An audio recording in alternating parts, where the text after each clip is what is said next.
거기는 도둑도 가까이 하는 일이 없고 좀도 먹는 일이 없느니라. 너희 보물 있는 곳에는 너희 마음도 있으리라. 허리에 띠를 띠고 등불을 켜고 서 있으라. 너희는 마치 그 주인이 혼인집에서 돌아와 문을 두드리면 곧 열어주려고 기다리는 사람과 같이 되라. 주인이 와서 깨어있는 것을 보면 그 종들은 복이 있으리로다. 내가 진실로 너희에게 이르노니 주인이 띠를 띠고 그 종들을 자리에 앉히고 나와 수종 들리라.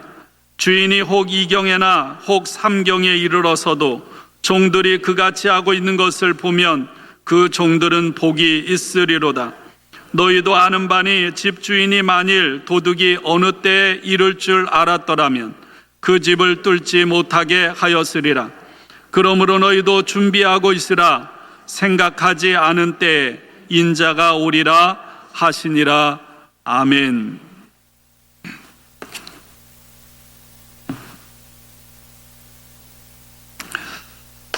우리에게는 아직도 광복은 됐지만 아직도 이루지 못한 광복을 완성해야 하는 사명이 있습니다. 역사의 주관자 되시는 하나님께서 우리 땅 한반도를 무력으로 점령하고 우리 민족 말살을 깨한 일본 제국주의로부터 우리 민족을 해방시켜 주신 74주년 광복절 주간입니다. 해방의 기쁨도 잠시 국토 분단, 동족 상잔의 전쟁으로 민족은 분열된 채 우리의 완전한 주권 회복과 광복은 아직도 완전하게 이루어지지 못하고 있습니다. 또한 일제 식민지 잔재와 민족 분단, 전쟁으로 얼룩진 20세기의 아픔을 우리는 극복하고 자유와 평화를 바탕으로 하나님의 정의가 실현되는 진정한 해방, 진정한 풍요, 진정한 번영의 나라를 이루는 그런 미래로 나아가야 하는 사명이 오늘 저와 여러분들, 우리 민족에게 주어져 있습니다. 대법원의 강제징용 배상 판결, 그것과 관련해서 한국의 산업의 주축이 되는 일부 품목의 수출 규제, 화이트리스트 국가에서의 한국을 배제하는 등의 경제 도발 등으로 인해서 한일 갈등은 지금 최고조에 달하고 있습니다. 아베 정부는 자국의 문제를 해결하기 위해서 극우 세력들을 집결시키고 과거 일본 제국주의의 부활을 모색하고 있습니다. 그렇게 해서 지난날 일본 제국주의 침략 찬탈로 인해서 가슴 깊이 묻어져 있던 그런 상처를 다시 건드리고 다시 끄집어내서 우리로 하여금 분노와 불신과 아픔을 유발하고 있는 상황이 지금 벌어지고 있습니다.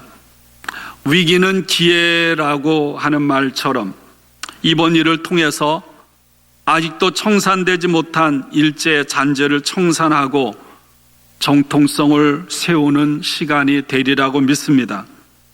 또한 우리 마음과 머릿속에 일본 제국주의가 심어놓았던 식민지 사관의 뿌리가 뽑히기를 원합니다. 저희들도 그런 교육으로 배웠거든요.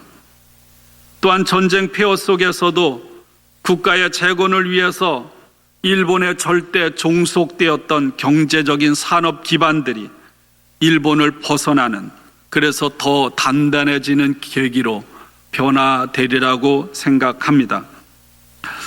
참으로 일본은 가깝고도 세상에서 가장 먼 나라입니다. 일본을 생각하면 포용하고 용서하고 사랑하기가 참으로 힘듭니다. 그렇다고 여러분, 일본 국민 모두가 다 그런 게 아니죠. 수많은 국민들과 수많은 건전한 시민단체들이 평화를 위해서 힘쓰고 있습니다. 오늘 제가 아침 뉴스를 보니까 간단한 제목만 봤는데 아베 정권과 그 이전의 정권과는 극과 극을 이루고 있다고. 그 전의 정권은 좋은 관계로 협력하고 평화를 이루고자 노력했고요. 지나간 날들에 대해서 잘못을 뉘우치려고 했는데 아베 정권은 오히려 극으로 그렇게 치닫고 있는 상황입니다. 제가 작년 2월에 한국에 도착해서 이튿날 일본 대사관 앞에 설치된 소녀상을 방문했습니다. 처음으로 갔는데 새롭더라고요. 그리고 이번 주에는 글렌데일 중앙도서관 공원 잔디밭 한쪽에 세워진 평화의 소녀상을 방문했습니다. 굉장히 오래됐는데 저 이번 주에 다녀왔어요. 혹시 가신 분 있나요?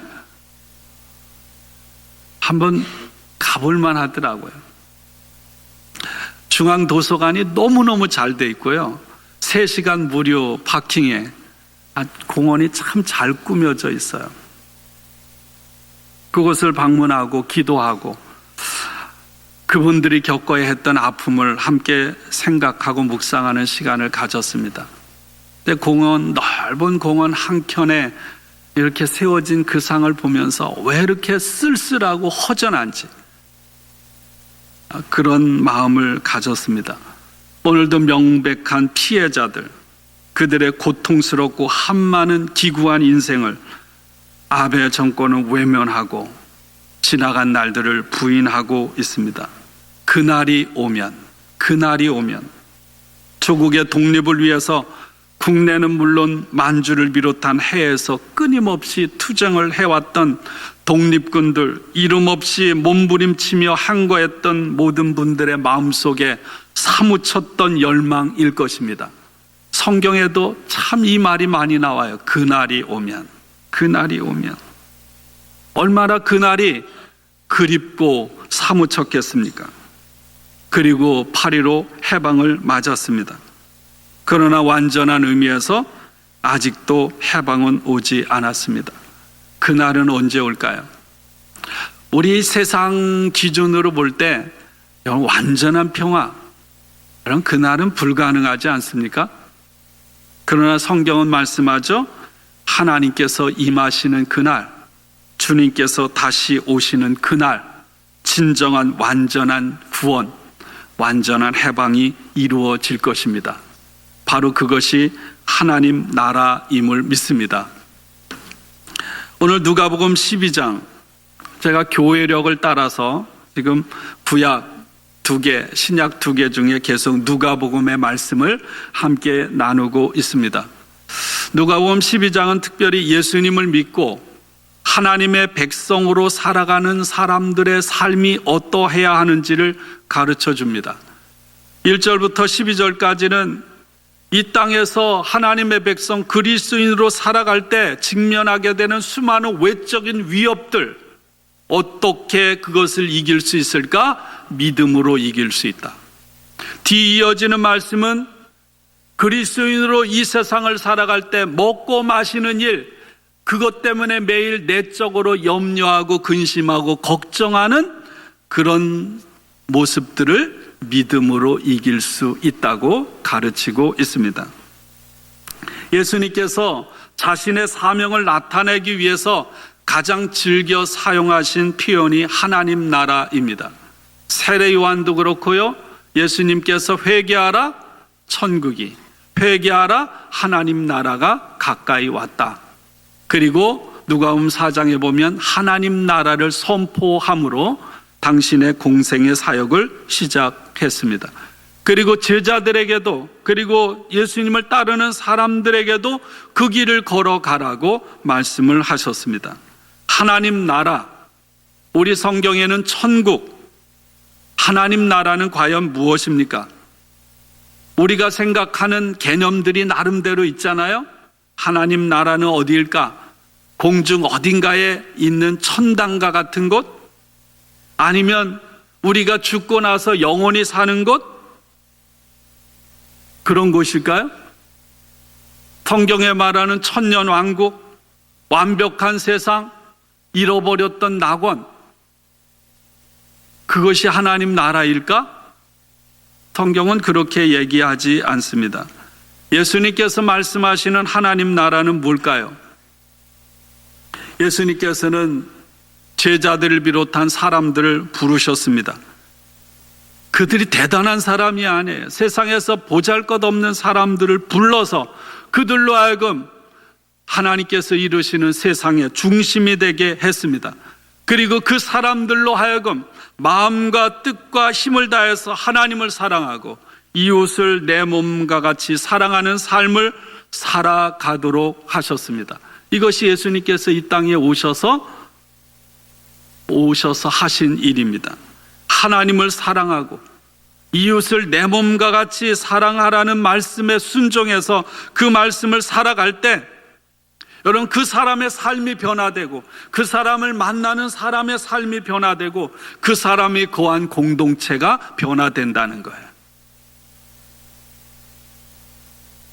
지금 우리는 이곳에서 우리가 살아가는 삶의 자리를 변화시킬 수 있음을 믿습니다. 주님께서 이 일을 위해 이 땅에 오셨고 지금도 우리 속에서 일하고 계시는 줄로 믿습니다. 근데 여러분, 조선의 독립 갈망하고 묵상하고 생각한 사람들은 참으로 많았어요. 그러나 그 독립을 위해 자신의 재산을 팔고 독립운동에 나서서 희생당하고 그랬던 사람들은 많지 않습니다. 마찬가지죠. 하나님 나라를 갈망하고 묵상하고 생각하고 계획하는 사람들은 많이 있을지도 모르겠어요. 그러나 예수님께서 하신 말씀처럼 이스라엘 백성들이 오랫동안 기다려왔던 그 하나님의 나라가 예수님으로 인하여 지금 우리 가운데 이루어졌다고, 임했다고 흔들리지 않게 믿는 사람들이 많지 않았다는 거예요. 그리고 예수님은 제자들로 하여금, 따르는 사람들로 하여금 그 하나님 나라를 믿으라고 그렇게 가르치신 줄로 믿습니다.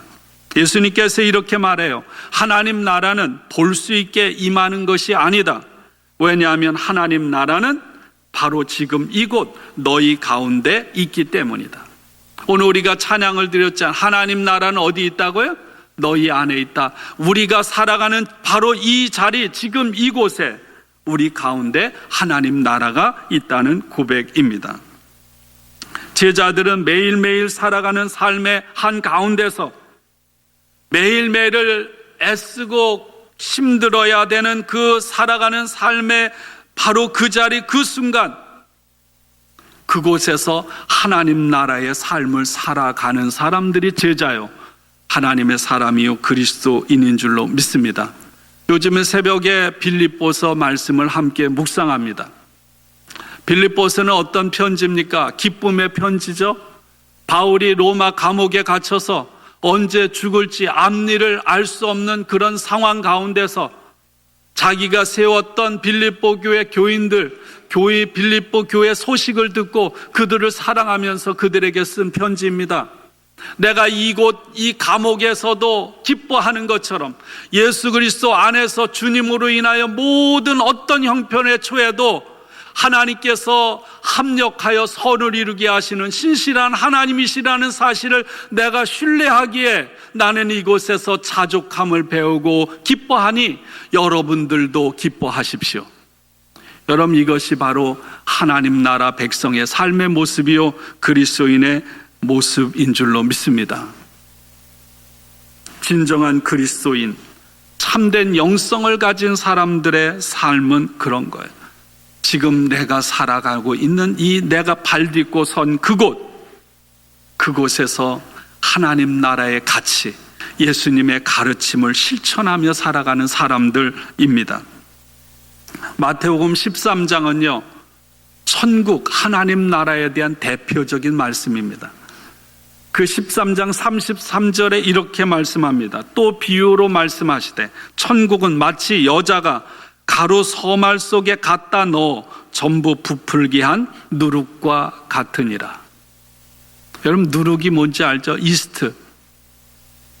여러분, 누룩이, 이스트가 가루 속에 들어가는 순간 이미 그곳은 변화가 되는 거예요. 그 순간부터 이 가루를 부풀게 만드는 것처럼 여러분, 하나님 나라, 예수님의 복음, 예수 그리스도는 우리 안에 있고 그 순간 예수 그리스도로 인하여 우리의 삶이 변화되는 줄로 믿습니다. 제가 일부에도 그런 얘기를 드렸어요. 사도행전 8장에 예루살렘에서 핍박을 받은 제자들이 뿔뿔이 흩어져서, 여러분 아시죠? 빌립이라는 제자, 평신도 제자가 사마리아 성으로 갔어요. 아무도 가기 싫어하는, 개 취급하는, 외면하는 그 땅에 가면 내가 더러워지고 부정해지는 땅. 그곳에 가서 빌립이 한 게 뭡니까? 예수가 주님이라고. 그렇게 선포할 때 그 성에 귀신이 떠나가고 병자가 고침받고 어둠이 물러가고 그 성이 요동을 쳤습니다. 기쁨으로 충만했어요. 오늘 하나님의 나라가, 예수 그리스도의 복음이 이와 같이 저와 여러분 안에 있음을 믿습니다. 하나님 나라는 바로 여기, 하나님 나라는 바로 여러분이 살아가는 그곳, 그 중심에 있음을 믿습니다. 하나님 나라와 달리 여러분, 이 세상 나라는 염려 위에 세워져 있습니다. 여러분, 우리의 삶은 어떤가요? 대부분 염려, 근심, 걱정, 두려움 속에 살아갑니다. 여러분, 그거 없는 사람 있어요? 염려, 근심, 걱정 없는 사람 아마 무덤에 가야 그치겠죠? 사람들의 얼굴에는 언제나 염려가 가득합니다. 매일매일 기쁨으로 살아가라고 말씀하셨음에도 불구하고 기쁨으로 살기보다는 해결하지 못한 인생의 무거운 짐을 짊어지고 살아갑니다.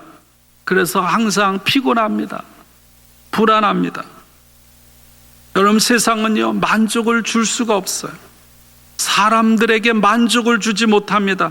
항상 더 나은, 좀 더 높은 목표를 자꾸만 세우고 그것으로 몰아갑니다. 브레이크 없는 벤치라 그러잖아요. 그리고는 내가 그 염려, 그 목표에 도달할 수 없는 건 아닌가 항상 불안해합니다.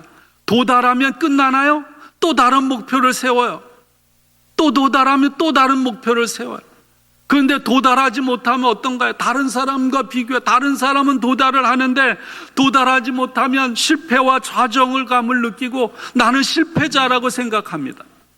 이게 세상 삶이에요. 세상의 삶의 특징을 한마디로 말하면 염려, 근심, 걱정이에요. 지난주에 어리석은 부자의 말씀을 함께 나누었습니다. 어리석은 자요, 어리석은 자요. 여러분, 그러면서 이런 말씀을 드렸죠. 염려는 사람을 죽일 수 있다고요. 어떻게 염려가 칼도 안 들었는데 우리를 죽이겠습니까? 그런데 여러분 어떤가요? 염려로 인해 스트레스, 걱정, 그게 나도 모르게 내 마음을 망치고 내 몸을 망치지 않아요? 염려는 염려를 낳고요, 또 그 염려가 또 다른 염려를 낳고, 그래서 악순환에 빠져 우리의 삶을 점점 망가지게 만드는 거예요. 감사는 반대라고 그랬죠? 작은 것 하나에 감사할 때 또 감사하게 돼요. 또 감사하게 되고 감사의 선순환이 이루어지는데, 염려, 근심, 걱정은 악순환이 이루어지는 거죠. 하나님 나라라는 것은 어떤 하늘의 공간이 아니라요, 하나님께서 다스리는 통치권이 있는 것이에요. 하나님께서 어떻게 다스리나요? 하나님은 오늘도 사랑으로, 은혜로, 능력으로 이 세상을 주관하시고 저와 여러분을 다스리시는 줄로 믿습니다. 우리를 당신의 형상으로 만드시고 보기 좋다고 하신 그분께서 우리를 뭐로 다스리세요? 사랑으로 다스려요. 마치 엄마 품에 안긴 아이처럼 하나님의 돌보심과 하나님의 다스림 가운데 우리가 놓여 있음을 믿습니다. 그러므로 그 품 안에서 평안하고 기뻐하라는 거예요. 기뻐할 수 있다는 겁니다. 오늘 32절에 이렇게 시작하고 있죠. 적은 무리여 무서워 말라. 너희 아버지께서 그 나라를 너희에게 주시기를 기뻐하시느니라. 하나님은 이런 분임을 믿습니다. 아버지는 자식에게 가장 좋은 것을 주기를 원하시는 아버지. 적은 무리라는 말은 이런 의미를 갖고 있어요. 늑대 가운데 있는 방치된 어린 양이에요. 적은 어린 양. 한번 생각해 보세요. 자기를 보호할 수가 없어요. 그 위협이 닥치면 끝장날 수밖에 없는 거예요. 여러분, 초대교회 그리스도인들이 그랬어요. 끊임없는 핍박 속에서 예수님을 믿는 사람들이 그랬습니다. 오늘도 세계 도처에 그런 사람들이 얼마나 많은지 몰라요. 상황은 한마디로 말하면 늑대 앞에 있는 소수의 어린 양이에요. 상황은 절망이에요. 절망. 여러분, 이런 경험 해보신 적 있죠? 살아오면서 적든 크든. 예수님 당시에 예수님을 따르던 사람들은 어떻을까요? 대부분 이 사람들은요, 입에 겨우 풀칠을 할 만큼 적은 것을 갖고 있는, 하루 벌어서 하루 먹어야 되는, 하루 일 못하면 굶어야 되는 사람이에요. 언젠가 자기가 가진 것조차도 어느 순간 다 사라질 수 있는 가능성이 있는 사람들이었어요. 제가 세계 다큐멘터리 이런 걸 보면 아프리카 같은데요, 그런 사람들 많이 나오더라. 아버지 가장이 몸이 다치면 그 자식들이 다 고아가 돼 뿔뿔이 흩어지는 거예요. 먹을 것이 해결이 안 되는 거예요. 세계 도처에 오늘도 그런 사람들이 너무너무 많아요. 오늘 미국 땅에 살면서 여행을 어디로 갈까? 해외로 갈까? 국내로 갈까? 먹는 것을 먹는데 어떤 것을 먹어야 맛있을까? 여러분, 이런 고민을 하고 염려하는 사람들이 아니었었던 거죠. 처절한 거예요, 처절한. 근데 여러분, 오늘 성가대 찬양이 너무 은혜가 됐는데, 공중의 새를 먹이시고 들의 꽃을 입히시는 하나님께서 모든 것을 공급하시고 주관하시는 저와 여러분의 아버지라는 사실을 신뢰하라는 것입니다. 그리고 그 하나님의 나라를 구하고 하나님께 소망을 두고 살아가라는 것입니다. 이것이 하나님의 백성 그리스도인의 삶이라는 거죠. 오늘 33절 34절은 이렇게 말씀합니다. 너희 소유를 팔아 구제하여 낡아지지 아니하는 배낭을 만들라. 곧 하늘에 둔 바 다함이 없는 보물이니 거기는 도둑도 가까이 하는 일이 없고 좀도 먹는 일이 없느니라. 너희 보물이 있는 곳에는 너희 마음도 있으리라. 무슨 말씀일까요? 여러분, 예수님 성경은요, 돈, 재물에 대해서 부정적으로 말하지 않아요.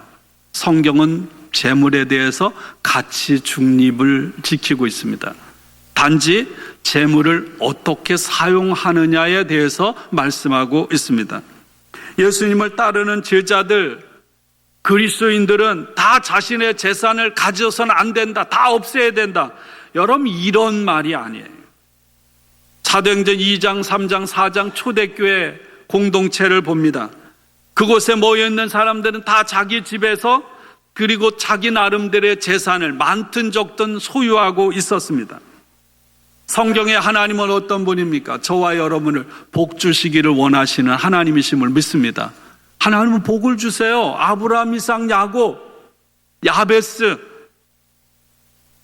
성경의 복은 아브라함, 이삭, 야곱에게 준 중요한 두 가지 복이 뭔가요? 하나는 후손, 하나는 땅이에요.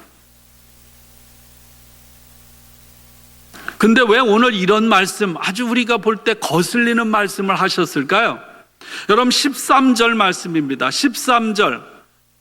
오늘 이 누가복음 12장의 이야기가 시작되는 시작이죠. 무리 중에 한 사람이 이르되 선생님, 내 형을 명하여 유산을 나와 나누게 하소서 하니. 무슨 말씀이죠?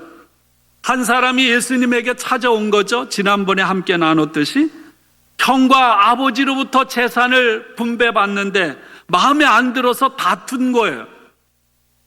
제가 지난번에 그랬죠. 50대 50으로 나누면 공평할까요? 공평하지 않죠? 왜 내가 집안에서 기여한 정도가 다른데 어떻게 70대 30으로 나누면 공평할까요? 여러분, 공평할 수가 없습니다. 다툰 거예요. 그래서 그 문제를 해결해 달라고 예수님께 온 거죠. 예수님은 그 사람의 내면을 꿰뚫어 봤습니다. 겉으로 얼마를 갖느냐 안 갖느냐의 문제가 아니라 그 사람 속에 있는 뭐를 본 거예요? 욕심과 탐욕을 본 거죠. 하늘에 둔 바 다함이 없는 보물. 여러분, 우리가 노후 자금을 위해 준비하고 노년이 돼 일 안 할 때 쏙쏙 빼먹는 그런 거 아니에요. 내가 이 땅에서 열심히 쌓아놓아서 하늘 어딘가에 쌓아놓고 죽어서 그때 조금씩 빼먹고 걱정 없이 풍요롭게 사는 게 아니에요. 하나님 나라는 그런 거 없어요? 그렇죠? 하나님 나라는 그런 거 없어요. 세상은 어떤 곳인가요? 창세기 1장에 보면 하늘도 누가 만들었어요? 하나님께서 만들었어요. 다시 말하면 하늘도 하나님께서 만드신 창조 세계입니다. 예수님께서도 이렇게 말했죠. 뜻이 하늘에서 이루어진 것 같이 땅에서도 이루어지이다. 우리에게 그렇게 기도하라고 가르쳐 주셨습니다. 무슨 말씀이에요?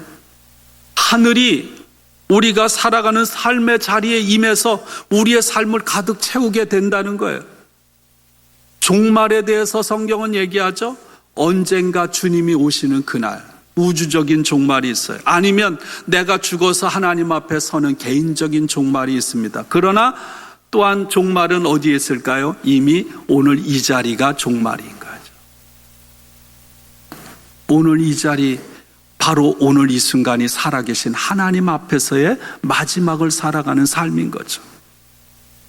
그런데 오늘 하늘이 우리가 살아가는 삶의 자리, 하나님 나라가 저와 여러분들의 살아가는 삶의 자리를 가득 채우게 되는 날이 임할 거라고 그랬어요. 이미 그 나라는 저와 여러분에게 임하고 있음을 믿습니다.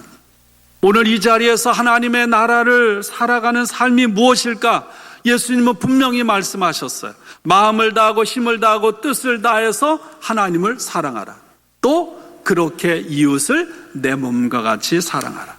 여러분, 이것이 하나님 나라의 삶이요, 하나님의 백성의 삶의 모습인 줄로 믿습니다. 하나님은 저와 여러분들을 하나님 나라의 한 가족으로 불렀습니다. 저는 어느 날 예수님의 어머니와 동생들이 예수님에게 찾아왔어요. 그때 예수님께서 이렇게 말씀하죠. 누가 내 어머니요? 누가 내 동생들이냐? 그리고 거기에 모여 말씀을 듣는 사람들을 바라보시면서 내 어머니요, 내 동생들을 보라고 말씀하셨습니다. 지난주에 어리석은 부자는 어떻습니까? 홀로 살았습니다. 홀로 일하고 홀로 즐기려고 했고 홀로였습니다. 그러기에 그는 어리석은 자가 된 거죠. 하나님 나라는, 제가 어느 책을 보니까 교회라고 불리는 가족을 만들어냈다고 했습니다. 여러분, 교회, 하나님의 가족으로서의 교회인 공동체, 우리의 핏줄을 나는 이 가족의 영역을 뛰어넘는 예수 그리스도 안에서 아버지요, 어머니요, 형제요, 자식이 되는 우리 가족. 그 가족은 헬러만이라는 사람은 4가지 특징이 있다고 했습니다. 첫째는 물건을 공유한다. 여러분, 집안의 형제들이 물건을 공유하죠? 나이가 어릴 때. 나이가 들어 장가 가면은 안 되죠? 어릴 때는 다 물건을 공유합니다. 내게 내 거고요. 다 그래요. 두 번째, 서로의 마음을 공유한다. 세 번째, 함께 머물고 서로의 고통을 끌어안고 더불어 성장한다.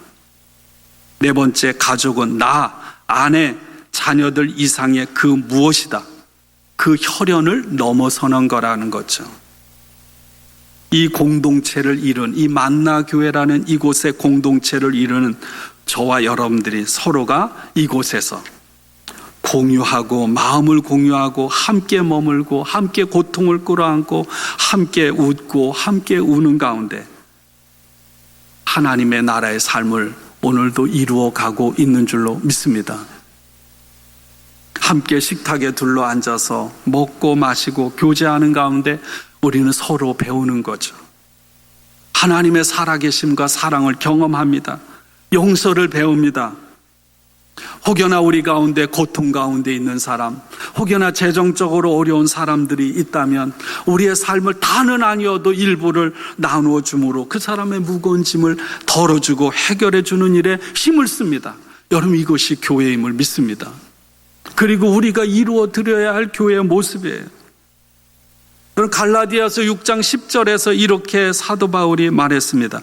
제가 지난번에도 사랑을 하되 가장 우선으로 가족을 사랑해야 된다고 그랬어요. 가족을 사랑하지 않고 어떻게 남을 사랑할 수 있느냐고. 마찬가지예요. 여러분, 우리가 사랑하고 교회 공동체 안에서 헌신하는 것이 가장 필요한 것은 여러분 함께 신앙생활하는 바로 옆에 있는 사람인 줄로 믿습니다. 그래서 갈라디아서 6장 10절에 모든 이들에게 착한 일을 하되 누구에게 하라고요? 더욱 믿음의 형제들에게 할지니라. 아프리카, 동남아시아, 중국, 멕시코에 선교도 필요합니다. 우리 주변에 홈리스를 돕는 것도 필요해요. 그러나 더욱 믿음의 형제들에게 할지니라. 주님은 이곳에서 저와 여러분들이 함께 먹고 마시고 함께 아픔을 나누고 서로 용서하고 하나 되는 경험을 통해서 사랑하기를 원하시는 줄로 믿습니다. 진정한 가족이라는 게 뭐예요? 서로 사랑하고 섬기지 않아요? 옛날에는 아버지가 가장으로 가부장적으로 힘을 휘둘렀어요. 자기 마음대로. 또 술 먹고 집에 와서 막 그런 거 많죠? 그런 거 많지 않아요? 우리 아버지도 그랬어요. 저도 그런 의식 속에 살아와서 그런 게 많아요. 아마 한국의 아버지들이 대부분 다 그럴 거예요. 그러니 그 식구들이 행복하지 못하고요. 그 가정이 평안하지 못한 거예요. 하나님 나라와 같은 가족이라는 건 그것과 반대된 힘을 가지고 있지만 힘을 부리는 것이 아니라 그 힘으로 낮아져서 섬기고 희생하는 것입니다. 하나님은 가족이 그렇게 해야 행복한 것처럼 하나님께서 세우신 이 가족 공동체인 교회, 더 많이 가진 자, 더 건강한 자, 더 힘이 있는 자가 여러분 그것을 자랑하고 내세우는 것이 아니라 그 힘으로 섬기고 낮아지기를 원하시는 줄로 믿습니다. 그렇게 하는 것이 실제적인 사랑이죠. 마음과 힘과 뜻을 다해서 하나님을 사랑하고 하나님을 기뻐하는 삶을 저와 여러분이 살아가길 원해요. 그리고 함께 하는 이웃, 특별히 교회 안의 공동체를 내 몸처럼 내 가족처럼 사랑으로 여기고 섬기고 함께하는 삶을 살아가길 원합니다. 그렇게 할 때 하나님께서 우리의 삶을 변화시켜 주실 것, 더 충만하게 하실 것입니다. 더 든든하고 강하게 하실 줄로 믿습니다. 오늘 말씀의 마지막 부분은 이렇게 이어지고 있어요. 세 가지의 비유를 들고 있습니다. 종말이 온다는 거예요. 주인이 온다는 것입니다. 여러분, 우리 인생도 마지막이 있거든요. 영원하지 않아요. 주님이 오십니다. 심판자가 오세요. 우리가 하나님 앞에 섭니다. 그날을 언제나 의식하고 살아가는 사람이 성숙한 신앙인이죠. 그래서 오늘 예수님께서는 그렇게 말씀하고 있는 것입니다. 그 주인이 허리를 동이고 그들을 식탁에 앉히고 그 앞에 허리를 띠고 준비하고 서 있으라는 거예요. 주인이 언제 올지, 새벽 2시에 올지, 삼경이 올지, 새벽이 동터 오기 전에 올지 알 수가 없어요. 그럼에도 불구하고 신실한 청직이, 신실한 종은 주님이 올 때를 위해서 깨어 있는 것입니다. 저는 이 만나교회 오늘 이 아침에 하나님 전에 나와 예배드리는 저와 여러분들이 그런 사람 되길 원합니다. 여러분, 섬기고 희생을 하는 삶은 우리의 손과 발로 되는 거예요. 섬김과 희생은 우리가 더러워져야 돼요. 우리가 피곤해져야 돼요. 그런데 여러분, 거기에 놀라운 주님의 약속이 있습니다. 37절 38절 우리 한번 읽어볼까요? 37절 38절 같이 읽읍시다. 주인이 와서 깨어있는 것을 보면 그 종들은 복이 있으리로다. 내가 진실로 너희에게 이르노니 주인이 띠를 띠고 그 종들을 자리에 앉히고 나와 수종들이라. 주인이 혹 이경에나 혹 삼경에 이르러서도 종들이 그와 같이 하고 있는 것을 보면 그 종들은 복이 있으리로다. 그럼 한번 이 모습을 그려보시기 바랍니다. 그날이 오면 그날을 기다리며 또 그날이 오늘 우리의 삶 가운데 임하고 있음을 깨닫고 허리에 띠를 띠고 등불을 켜고 깨어 있다면, 깨어서 하나님을 사랑하고 이웃을 내 몸과 같이 사랑하고 섬기며 희생의 삶을 살아가면 상황이 어떻게 된다고요? 그러면 이번에는 주인이 허리를 동이고 종들을 당신의 식탁에 앉히고 곁에 와서 시중을 들 것이다. 여러분, 예수님께서 십자가에 달려 돌아가시기 전에 예수님께서 그렇게 하시지 않았어요? 제자들을 발을 씻겨주고 식탁을 마련해서 제자들을 먹이시고 마시게 하셨습니다. 여러분, 이 유대 습관에서는 밥을 먹는 데는 책상에 앉아서 꼿꼿하게 먹는 게 아니잖아요. 우리처럼 밥 먹다가 떠들면 혼나는 그런 문화가 아니죠?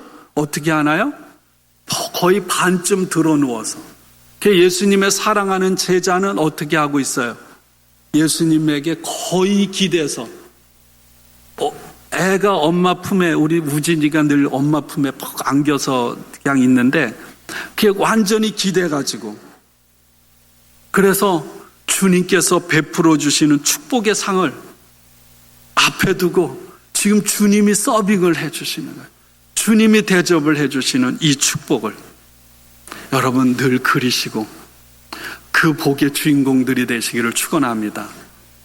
그날이 아니라 여러분 우리의 손과 발을 움직이고 더럽혀서 그런 삶을 살아갈 때 여러분 주님께서는 이미 우리의 삶에 주체할 수 없는 그런 기쁨, 그런 감사, 그런 평안을 주실 것이고요. 그러므로 우리의 삶은 더 충만해질 것이고 여러분들의 섬김과 사랑을 받는 사람들의 삶 또한 더 충만해지고 회복될 줄로 믿습니다. 그런 하나님의 나라를 이루며 살아가는 우리 모두가 되기를 주님의 이름으로 축원합니다. 함께 기도하겠습니다.